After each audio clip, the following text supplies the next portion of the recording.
Es para mí un gusto reiterar a nombre de EGADE Business School pues la invitación, obviamente agradecer a todos los organizadores, al comité directivo, a la sede ejecutiva de CLADEA, pues agradecer esta oportunidad de poder tener y ser coanfitriones con ustedes en este congreso. La verdad, para nosotros es, además de un honor, un gusto el poder saludarles. Y bueno, como se ha venido diciendo, pues todo estaba dispuesto y listo para que lo hiciéramos en la ciudad de Guadalajara. Lamentablemente, por las circunstancias que ya todos conocemos, no es posible, pero los esperamos con todo gusto el próximo año. Me voy a permitir, sin más preámbulo, presentar a mi colega Néstor Márquez, a quien agradezco enormemente su participación con nosotros esta mañana y que sin duda va a ser muy interesante su plática, lo que nos va a comentar, pero sobre todo yo creo que lo más importante es que nos va a poner mucho a pensar, obviamente, sobre lo que sigue. Me permito entonces presentar Néstor Márquez es Top Voice LinkedIn 2018, es Top Corporate Influencer de la revista Entrepreneur 2019 y SAP Global Influencer 2020. Autor del libro Homo Singularis, La evolución del ingenio, es profesor, consultor, board member, doctorando en estudios humanísticos en el TEC de Monterrey con el tema de investigación, precisamente el futuro del trabajo en el 2050. Fue presidente de Gunderman, EVP Regional de Data Science en la misma empresa, expresidente del Comité de Investigación de IAB México y miembro del Consejo, expresidente de la Asociación Mexicana de Mercadotecnia Directo, jurado por 3 veces consecutivas de los Global Eco Awards, neógrado veces, fue director de negocios, anteriormente líder de sistemas de manufactura. Es matemático aplicado por formación con orientación análisis de sistemas y un MBA de IDEA. Muchas gracias, Néstor. Sin duda, nos dará muchísimo gusto escucharte y reflexionar junto contigo acerca de lo que nos compartas. Adelante, gracias, bienvenido. Bueno, buenos días. Es un gran gusto estar con ustedes. Bueno, y para mí es un gran honor que CLADEA me haya invitado a esta conferencia que lleva justamente el mismo título del evento, así que el futuro del trabajo, el impacto social y el rol de las escuelas de negocio. Así que déjenme que les vaya contando un poquito. Bueno, recién contaba Raúl esta idea del futuro del trabajo en el 2050, que es mi tema de investigación. Bueno, ¿por qué estoy pensando en el 2050? Ustedes se preguntarán. Bueno, hay muchas razones por las cuales pensar en el 2050. Ray Kurzweil, él planteaba la idea que entre el 2030 y el 2100 se podría llegar a dar esta idea de la singularidad tecnológica, ¿no? Esta posibilidad de que las máquinas se vuelvan inteligentes. Entonces, a mí particularmente eso me llamó mucho la atención. Soy un fanático de la ciencia ficción, soy un fanático del estudio de futuros, ¿no? Y bueno, y esta posibilidad de que las máquinas se vuelvan inteligentes, investigué inteligencia artificial en los años 80 en la Sociedad Argentina de Informática, en el Instituto de Investigaciones de Inteligencia Artificial, Grupo Simulación de Cerebro, y bueno, desde ese momento soy un ferviente estudioso e interesado en el desarrollo de esta disciplina. No sé realmente si estamos en un punto en el cual las máquinas se van a volver inteligentes en el periodo que lo plantea Kurzweil, el 2030-2100. Algunos plantean el 2050 como un número mágico, ¿no? Mitad de siglo. No sé si las máquinas van a ser inteligentes. No sé si estamos en la última carrera hacia la inteligencia de las máquinas o todavía nos queda uno o un par más de inviernos más, como sucedieron de 1956 en adelante cuando se desarrolló esta disciplina. Lo que sí creo que para el 2050, y permítanme en el francés, las máquinas van a estar bastante cabronas, ¿no? Entonces estamos en un ambiente académico y creo que esa expresión va a terminar de cerrar el concepto. Las máquinas para el 2050 van a estar muy significativas y van a cambiar el mundo en el cual vivimos y van a cambiar fundamentalmente el trabajo, bueno, el trabajo que ha sido muy importante para la vida de todos nosotros. Entonces, déjenme empezar a hablar del tema del futuro. En general, me gusta decir que miramos el futuro por el espejo retrovisor, ¿no? Entonces, no tenemos una visión completa del futuro. Y eso tiene que ver con que en realidad nos la pasamos mirando al pasado, ¿sí? Nos encanta estar metidos en el pasado. A veces estamos un poquito en el presente y cada tanto le damos una miradita al futuro. A los políticos les encanta decir que estamos de cara al futuro, ¿sí? Pero en realidad estamos mirando el pasado. Nos gusta hablar de los resultados de los deportes, del fútbol, del baloncesto, etcétera, el lunes, pero no hablamos el viernes para arriesgar resultados o decir cómo van a jugar. Nos encanta el lunes, somos todos técnicos, somos todos expertos, una vez que los resultados están puestos. Entonces, lo que me gustaría decir en esto es que no es que el futuro nos toma por sorpresa, es que estamos de espaldas al futuro, entonces no lo vemos venir. Entonces, una de las primeras recomendaciones que me gustaría plantear al equipo aquí es esto de las cegueras de futuro, ¿sí? En realidad, tenemos una venda porque no miramos al futuro. Entonces, es el primer tema que me gustaría compartir con ustedes. El segundo tiene que ver con el desarrollo exponencial de la tecnología o la ley de Moore, ¿no? A Moore, en 1962, Gordon Moore le pidieron, bueno, estaban viendo que cada vez se utilizaban más primero bulbos, ¿no? Después, o bombillas, después transistores. Entonces le pidieron a Gordon Moore si encontraba algún patrón, que cada vez había más transistores para los equipos electrónicos. Y Gordon Moore, el año siguiente, en 1963, planteó esta idea de que la tecnología se duplica cada año. Bueno, después la tuve que corregir cada 18 meses, después cada 2 años, y hoy estamos entre 2 años y medio. La cuestión es que cada 2 años estamos duplicando la tecnología y eso significa bastante, ¿no? Eso significa bastante. Imagínense, por ejemplo, si tuviéramos una capacidad de procesamiento en el momento actual de 1000, ¿ok? Y yo estoy investigando el futuro del trabajo en el 2050. De aquí al 2050 nos quedan 30 años, ¿no? Si las cuentas no me fallan, nos quedan 30 años, nos quedan 15 duplicaciones.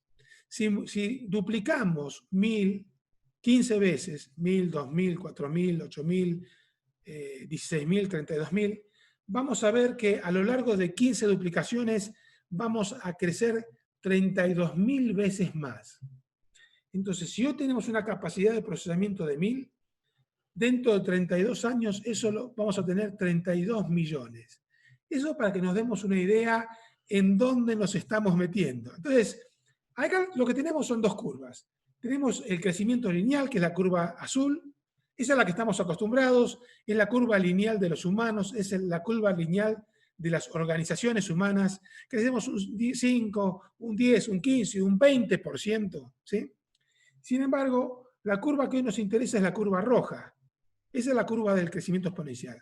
Una de las cosas que... Entonces, nos encanta hablar del crecimiento exponencial. Todo el mundo estamos hablando de organizaciones exponenciales. Sin embargo, a veces no nos hacemos cargo lo que estas curvas nos dicen. Yo, bueno, como matemático aplicado, ya no ejerzo hace muchos años. Mi orientación, análisis de sistemas, trato de aplicar la segunda parte, trato de tener una visión holística de estas problemáticas. Fíjense que uno de los primeros aprendizajes es que la curva exponencial al principio va por debajo de la curva lineal. Esto hubiera sido de mucha ayuda para la gente de Kodak, porque cuando ellos empezaron a desarrollar las primeras cámaras digitales 0.01, 0.02 megapíxeles, ellos sabían que en un megapíxeles o en 2 megapíxeles ya la calidad de las cámaras digitales iban a ser significativas. Estaban al principio 0,01, 0,02, 0,04, 0,08. Para 0,16 ya perdieron la paciencia, mataron la cámara digital y sin embargo su propio invento terminó matando a Kodak. Bueno, ahora la están tratando de revivir, o al menos eso es lo que nos dice el amigo Trump. Están tratando de revivir Kodak. Pero ¿qué pasa? No prestaron atención que 0,32, 0.64, 1.28, 2.56. En realidad estaban a mitad de camino en que las cámaras digitales se vuelvan importantes desde el punto de vista de la calidad, ¿no? Entonces, siguiendo con la curva exponencial, si miramos al principio, vamos a ver que la curva exponencial al principio empieza a crecer muy lento. Entonces, en periodos largos de tiempo el crecimiento es muy corto. Entonces, bueno, eso es lo que le pasó a la gente de Kodak. Dijeron, esto no va a funcionar, la vamos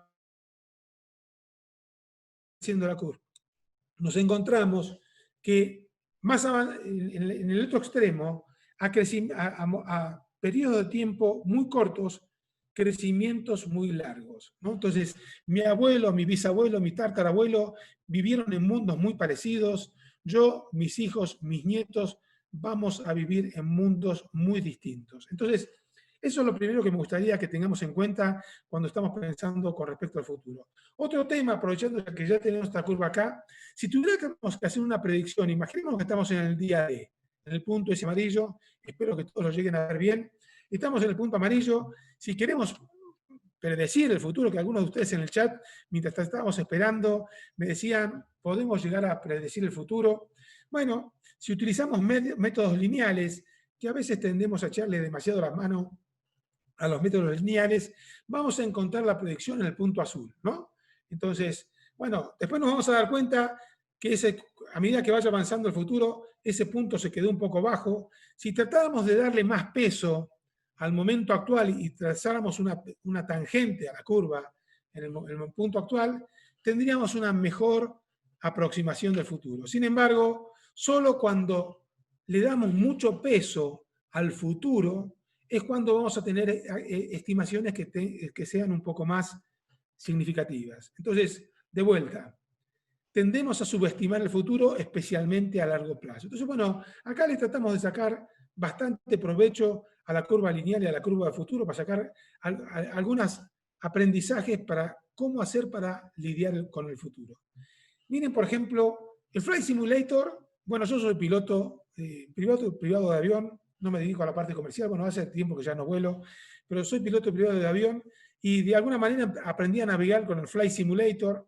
El Flight Simulator, que si lo miramos en el extremo izquierdo, ¿no? Arriba, encontramos la primera versión del Flight Simulator, era bien geométrico, la verdad que estaba bastante feo. Las funcionalidades eran bastante bonitas, pero la imagen era bastante fea. Sin embargo, en el otro extremo, lo que vemos es el Flight Simulator 2020, que lo acaban de lanzar ahora, y la verdad que es impresionante, las imágenes son sumamente realistas. Eso para que tengamos una idea, el crecimiento acelerado de la tecnología en estos últimos 40 años. ¿Sí? Otra forma de ver todo esto, fíjense, por ejemplo, la tecnología 3D creció 400 veces en 7 años, los robots industriales, déjenme que ahí me está tapando la herramienta, no me acuerdo exactamente los números, déjenme cambiar esto para acá, y vuelvo. Los robots industriales 23 veces en 5 años, los sensores 250 veces en 5 años, la energía solar 200 veces en 30 años, la biotecnología, el DNA, 10.000 veces en 7 años. Esto para que tengamos una idea, los desafíos que nos depara la biotecnología. Si muchos están esperando que los grandes desarrollos vengan por la tecnología digital, como fue en los últimos 50 años, déjenme decirles que va a venir por el lado de la biotecnología. Cuando hablamos de este desarrollo exponencial, debíamos tener esto en cuenta. Si no estamos creando productos y servicios y modelos de negocios para dentro de 10 años, estamos creando modelos y negocios, de negocios y productos y servicios para el pasado. Esto lo tengan muy en cuenta porque a veces, un día charlando con el director de una revista de negocios muy importante de México, me decía, tengo la sensación que los ejecutivos de negocios no tienen ni idea cómo van a ser sus negocios dentro de 3 años. ¿Sí? Entonces, no solo 3 años. Los estudiosos de futuros plantean que si no estamos pensando en 10 años como mínimo, estamos creando modelos de negocios y productos y servicios para el pasado. Y esto es algo que no lo tenemos incorporado. Y esto me parece que sería una de los primeros grandes aprendizajes para las escuelas de negocio. ¿Qué tanto están trabajando? No en los programas específicos de perspectivas, o de diseños de futuros, o de pensamiento de futuros. ¿Qué tanto están trabajando para esto, incorporarlo como una de las capacidades, como una de las competencias claves para los líderes del futuro? Ahí se las dejo picando y si quieren volvemos al rato, en las preguntas. Es más, me gustaría extender mucho más el concepto, porque nos encanta hablar, nos encanta decir del desarrollo exponencial de la tecnología. ¿Qué tanto estamos hablando en términos de negocios, y no para los especialistas en economía? ¿Qué tanto estamos hablando de la post-escasez? Porque si estamos diciendo que en los próximos 30 años vamos a crecer 32.000 veces la tecnología, y si estamos pensando que el mundo moderno, el mundo de bienes de consumo, tuvo sus orígenes con las posguerras, ¿sí? Porque antes los bienes fundamentalmente eran para las élites, ¿no? Entonces, estos bienes para el consumo en realidad tenemos 80 años, ¿sí? A partir de, digamos, de la Segunda Guerra Mundial. 80 años, 70 años con todo esto, y daría la impresión que en los próximos 30 años esto iría a cambiar significativamente. Entonces, hoy tenemos un mundo que piensa demasiado en términos de dinero, en términos de resultados económicos, y si los bienes van a dejar de ser escasos como lo eran en los últimos 50, 70 años, me parece que nos van a cambiar las reglas de juego y no sé si estamos tan preparados. Entonces, a mí me gustaría que empecemos a pensar un poco más. Yo lo hago en mis equipos, desarrollamos juegos de futuros. Tengo un juego que he modificado, ¿sí? Que se llama The Thing for the Future, donde los hago trabajar en 5 años, 10 años, 50, 100, 500 y 1000. Cuando les planteo 1000 años, me dicen, estás un poco drogado, me parece que con esto no vamos a poder sacar muchos aprendizajes. Sin embargo, cuando prueban 5, 10, 50, 100, dicen, largan a los 1000 que ya estamos preparados.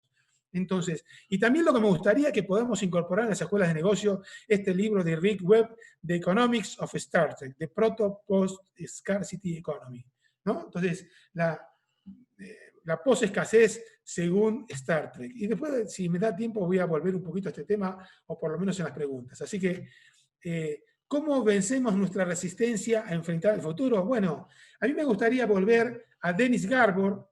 Crear el futuro es más fácil que predecirlo, nos planteaba ya desde 1963, ¿no? Para mí los años 60 fueron años muy significativos para repensar el futuro que estamos viviendo nosotros.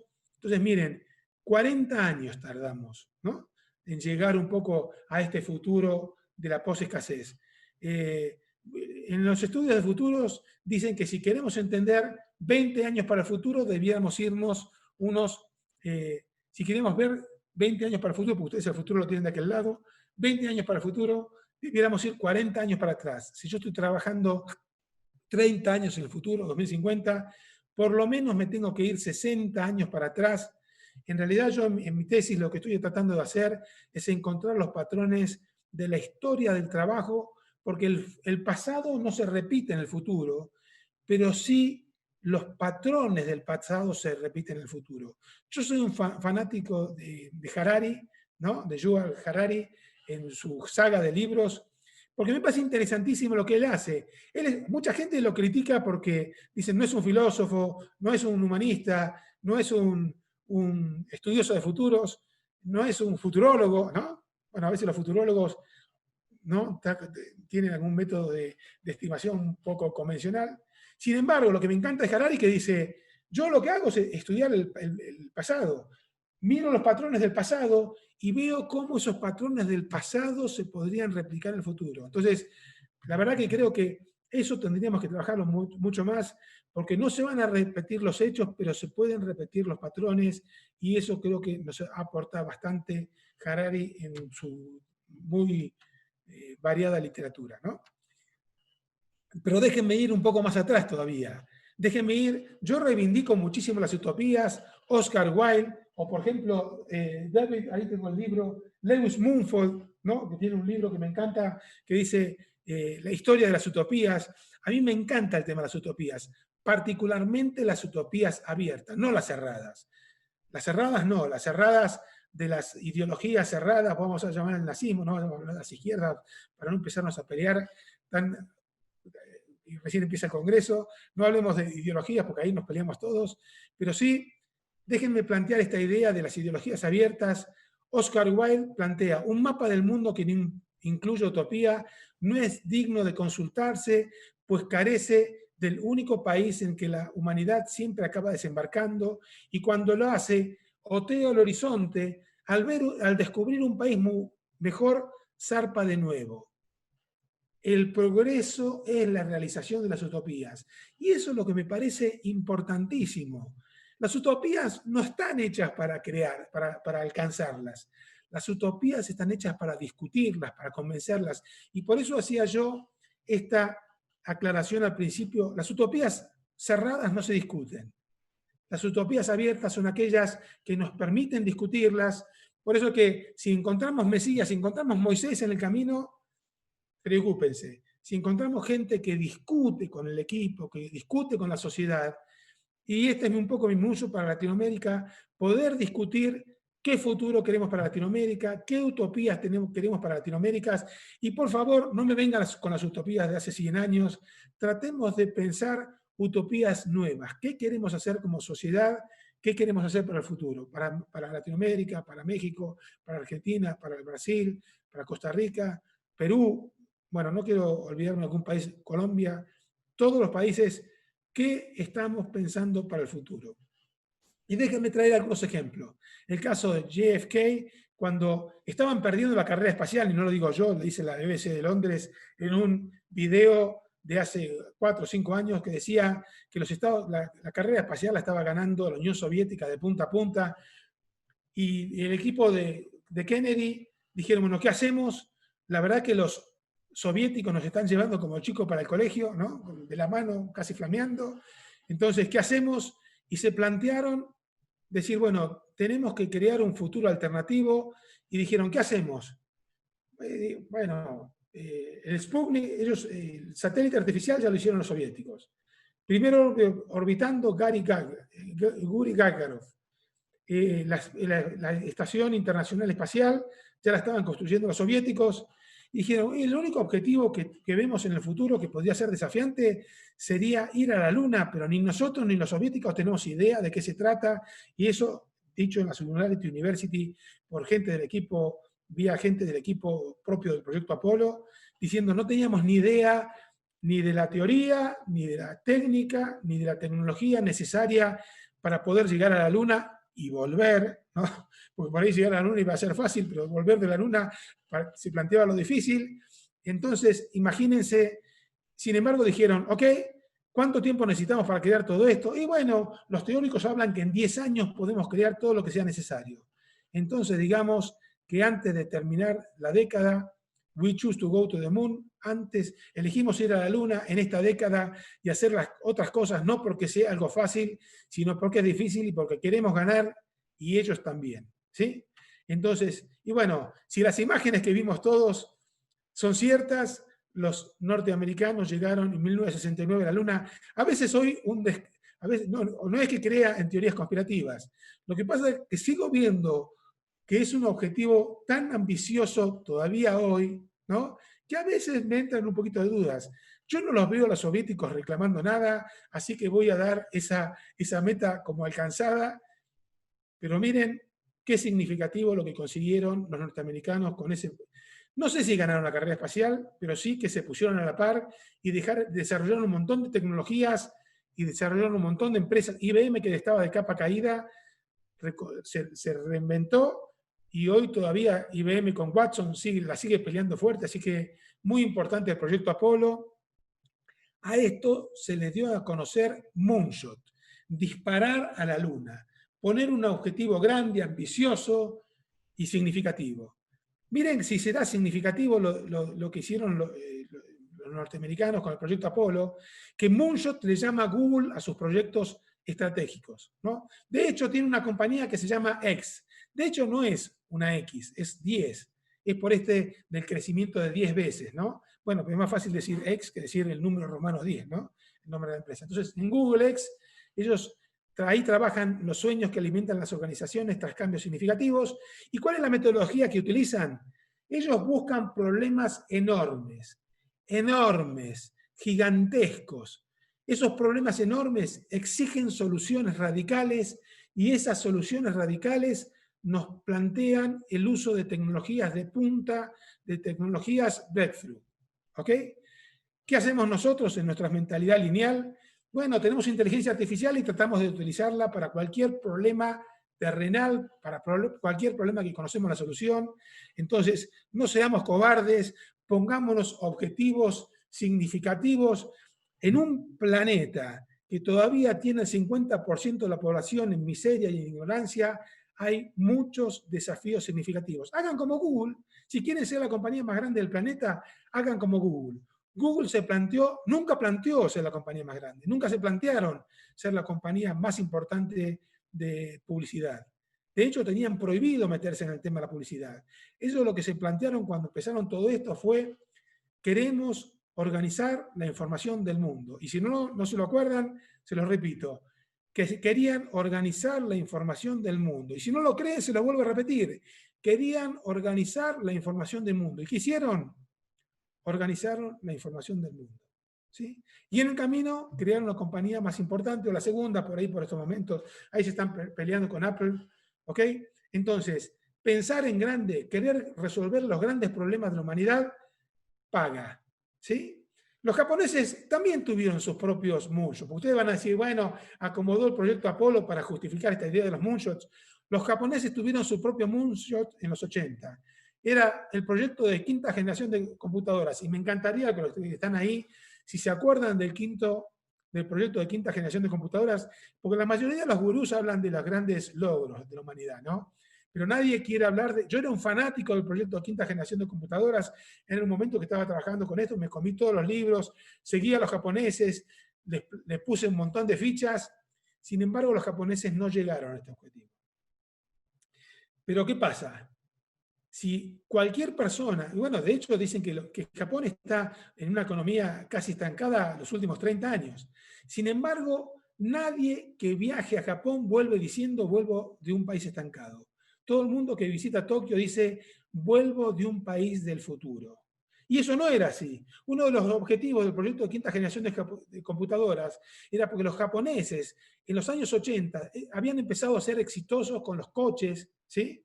Muy exitosos con coches que la verdad que funcionaban bastante bien y tenían muy buenos precios, habían reinventado la industria automotriz, pero nadie confiaba en ellos desde el punto de vista de la tecnología. Es más, ni los mismos japoneses.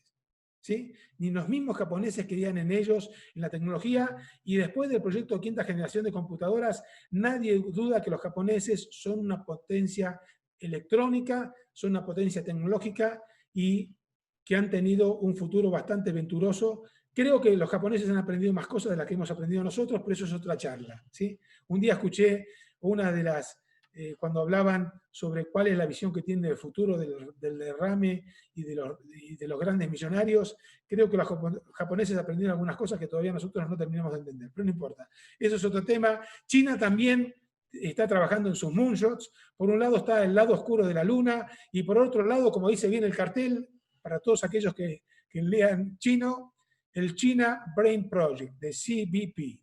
Un proyecto muy ambicioso, quieren crear realmente un cerebro artificial. No sé si los japoneses van a conseguir un cerebro artificial. Todavía, si bien cuando yo investigaba en los 80, la mayoría de los objetivos que teníamos en los 80, que eran visión artificial, reconocimiento de patrones, reconocimiento del lenguaje artificial, hoy lo tenemos gratis en los teléfonos inteligentes. O sea que las cosas que pensábamos que eran imposibles en los 80, hoy las tenemos casi gratis en nuestro teléfono inteligente. Seguramente muchas de las cosas que hoy estamos viendo imposibles las vamos a tener de acá a los próximos 20, 30 años. Sin embargo, déjenme ser un poquito escéptico con el tema del cerebro, porque creo que lo que tenemos acá adentro, o lo que la mayoría de la gente debiera tener acá adentro, a veces leyendo las redes sociales, creo que lo utilizamos bastante poco, pero esa es otra discusión.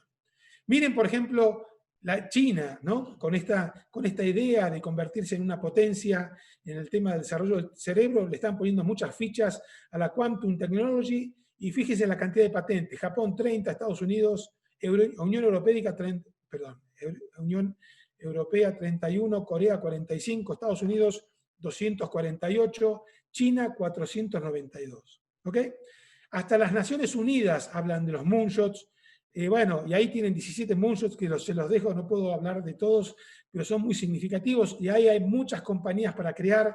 Así que les digo a los emprendedores de Latinoamérica, la mayoría que están creando sus compañías para venderlas y volverse millonarios, si ese es el objetivo que tienen, se van a quedar toda la vida pobres.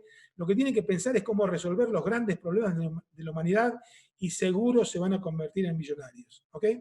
Las competencias claves para enfrentar el futuro, la capacidad de aprender de por vida. ¿Qué les voy a explicar a ustedes?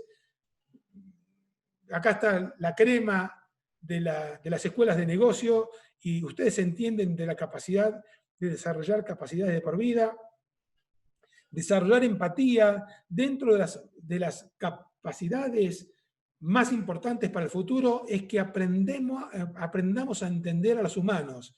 Y la verdad que creo que en esto hemos hecho muy poco. Siento, y cuando uno lee la literatura, cuando tratamos de vender tecnología, hablamos que los humanos se enferman, que los humanos tienen familia, que van al baño, que necesitan tiempo, somos humanos. A veces es más fácil entrar con un perro a un restaurante que entrar con niños. Y son los bebés de humanos. Entonces creo que el humanismo, ahora nos estamos llenando la boca del humanismo, creo que el humanismo está bastante subvalorado, ¿sí? Así que tenemos que crear organizaciones humanas, organizaciones empáticas, ejecutivos empáticos, líderes empáticos, y por favor, no le digan a los líderes que el único objetivo que tienen las empresas es crear dinero. Me imagino que Milton Friedman nos quería decir otra cosa, pero nos ha complicado bastante la vida estos últimos 30 años, porque hemos creado verdaderos kamikazes que lo único que han hecho es tratar de ganar dinero y comprometiendo la vida de los humanos y comprometiendo el planeta. Cambios de perspectivas. Astro Taylor, el líder de Google X, él decía que antes las compañías como Google buscaban gente que era muy inteligente y sin embargo hoy buscan gente inteligente, pero gente que sea capaz de cambiar su perspectiva. Porque gente inteligente que cree en sus cosas, eso ha sido algo muy dañino para las organizaciones. La gente que mata por sus ideas, aún sabiendo, y eso no solamente en los gobiernos, en la política, o en las ideologías de extrema, también en las organizaciones. Muchos proyectos que sabemos que no funcionan, los defendemos a muerte porque ahí va nuestra vida. Sin embargo, las organizaciones que aprenden a cambiar el mindset.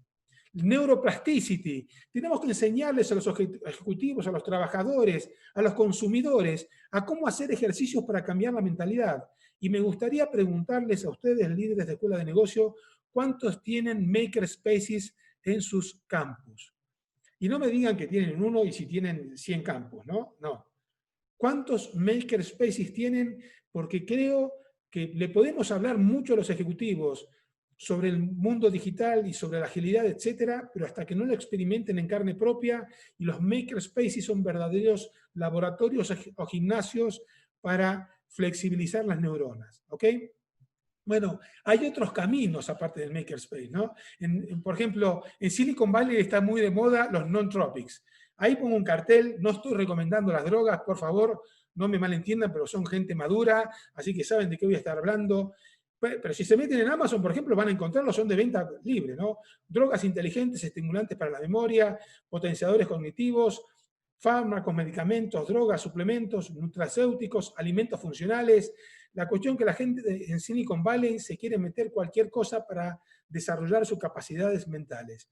Así que bueno, tenemos que tenerlo muy en cuenta. Yo, de hecho, tengo un programa que se llama La Nueva Normalidad e entrevisté a un neurólogo y le pregunté sobre si esto es un camino y me dicen, bueno, es un camino, de hecho se recomiendan para las terapias, pero es recomendable que haya un médico siguiendo todo esto. Lo mismo pasa con los suplementos para el cuerpo, ¿no? Si queremos desarrollar músculo y le damos a los anabólicos, a los esteroides demasiado, podemos comprometernos la vida. Así que, pero lo que quiero decir con todo esto es que la flexibilidad mental va a ser una competencia clave para el futuro, ¿ok?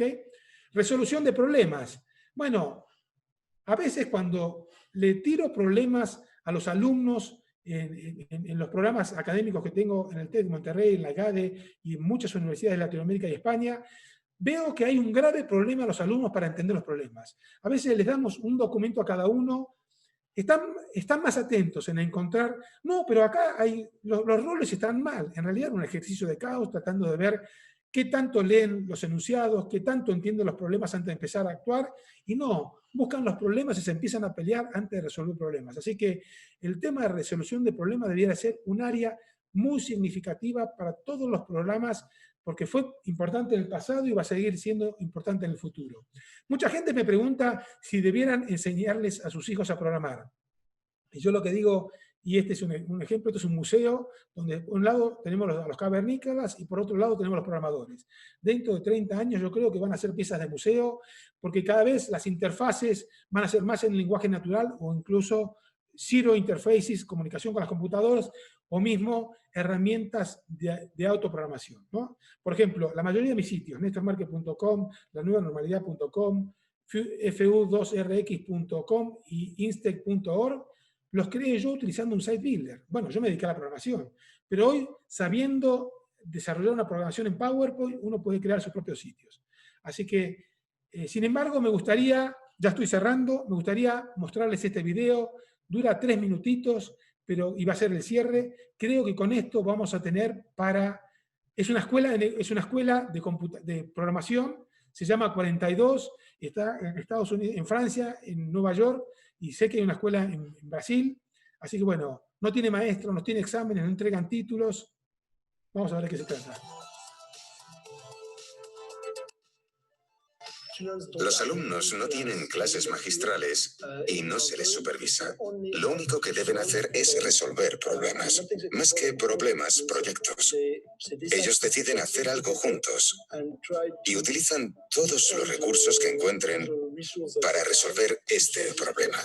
Nuestro equipo pedagógico es el encargado de proponerles retos. Hay empresas que les proponen proyectos a los alumnos y en estos casos algunos estudiantes reciben dinero a cambio. También tenemos muchos alumnos que son contratados por estas empresas durante su formación. Aquí en 42 aceptamos alumnos sin formación académica previa. En estos momentos, un 40% de los alumnos no se han graduado en el instituto. El objetivo principal de 42 era crear un puente, encontrar alumnos sin una formación académica y capacitarles para convertirse en desarrolladores creativos y desarrolladores colaborativos. Ese era el objetivo. Why did I choose 42? Because it's really not anything like it that I've seen elsewhere. It takes a really novel approach to computer science and programming, skills I wanted to acquire. I read about 42 in Wired magazine. It sounded really excellent. I really enjoy the emphasis on collaboration here with all the pair programming. I really enjoyed the concept of 42. I really like the idea of being able to teach ourselves how to program versus sitting in a lecture hall, especially getting help from people that you know or people that you don't necessarily know. If someone understands the concept a lot more than you do, and it's much more personalized than sitting in like a lecture hall with a one teacher, and if you miss something, you've missed it completely.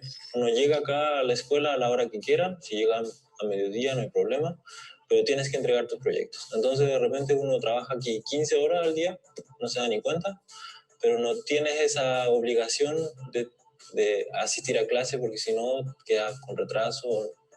Uno puede trabajar acá 24 horas si quiere. Recibimos unas 70.000 solicitudes cada año, de las que elegimos alrededor de 1.000. El año pasado fueron algo menos, depende del año. El proceso consta principalmente de 2 pasos. El primero es online. Hay que superar una serie de pruebas online que consisten en juegos. Podrías hacerlas aunque no supieras leer. No es más que un juego que nos sirve para asegurarnos de que tu cerebro funciona correctamente. De ahí seleccionamos a los 3.000 mejores que se desplazan hasta la escuela para lo que llamamos la piscina. Básicamente pasan 4 semanas en la escuela. Es como un campamento de entrenamiento. Se enfrentan a un montón de desafíos todos los días. Deben saber organizarse el tiempo porque están las 24 horas del día, 7 días a la semana durante 4 semanas. Deben trabajar en equipos, pero nosotros no intervenimos. Son ellos quienes gestionan los equipos. Deben organizarse ellos solos y es algo dinámico. Van cambiando sus roles dentro del equipo. Somebody save your soul cause you've been sinning in the city. I know too many troubles, all these lovers got you losing control. You like a drug to me, a luxury, my sugar and gold. I want the good life every good night, you're a high one to hold. Cause you don't even know. Casi todos los alumnos después de un año consiguen un contrato en una empresa, alrededor del 80%. No hay exámenes ni un programa. Pero pueden suspender un proyecto si intentan hacer algo y al final no lo logran. Casi siempre lo dejarán y empezarán otra cosa. No les damos ni un título ni un diploma, porque no estamos de acuerdo con lo que implican los títulos. Nuestro objetivo no es hacer que todos los alumnos salgan iguales. Cada alumno es diferente. En Francia, un título significa tú eres capaz de hacer esto. La manera en la que se aprende informática viene de una costumbre humana.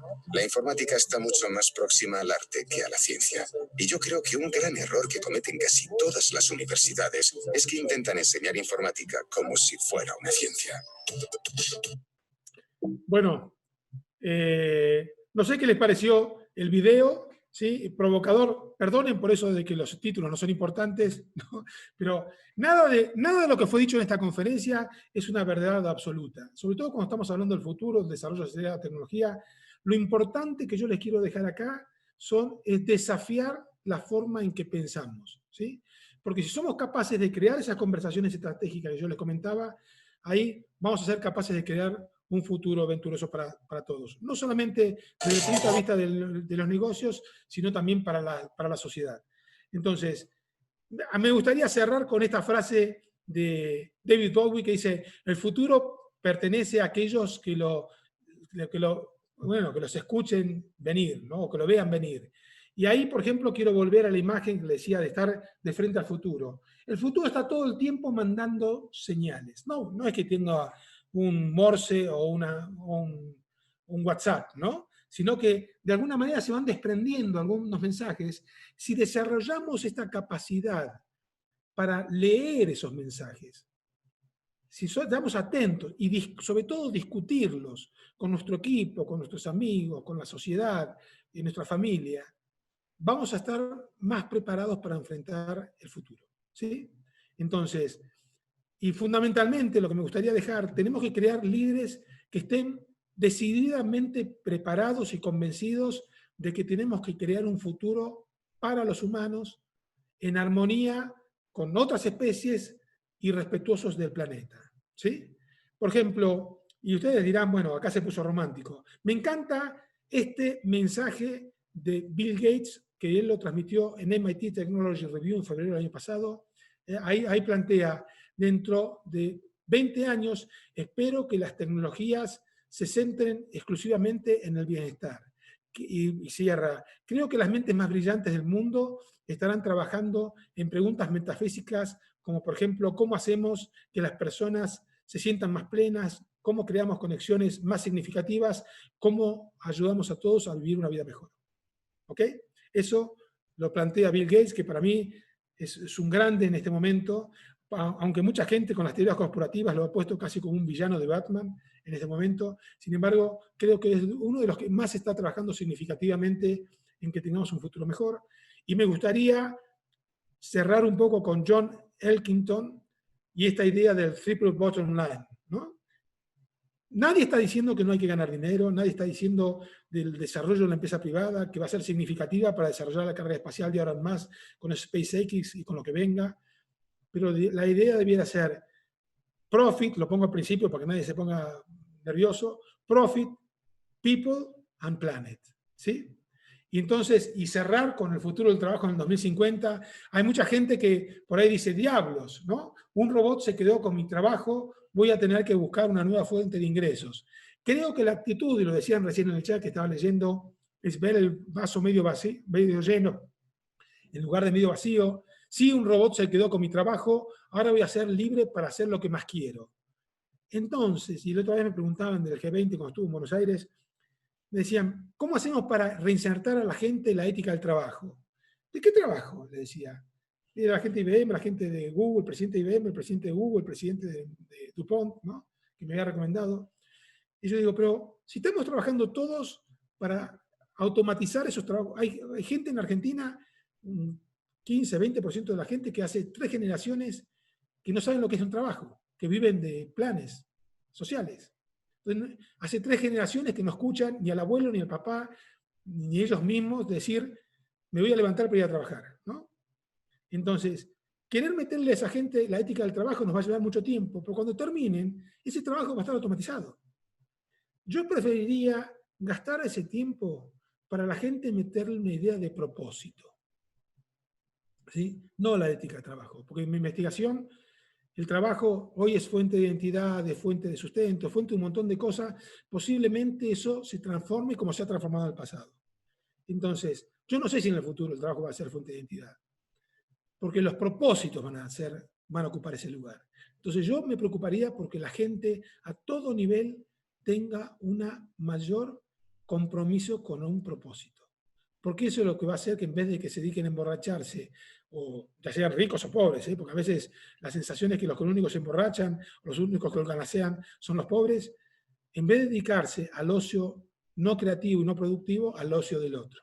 Entonces, yo en lugar de estar pensando en el empleo, en full employment, en empleo pleno, estaría pensando en desempleo perfecto. Un desempleo que nos ayude a resolver los problemas de la humanidad, a resolver los problemas de las otras especies y resolver los problemas del planeta.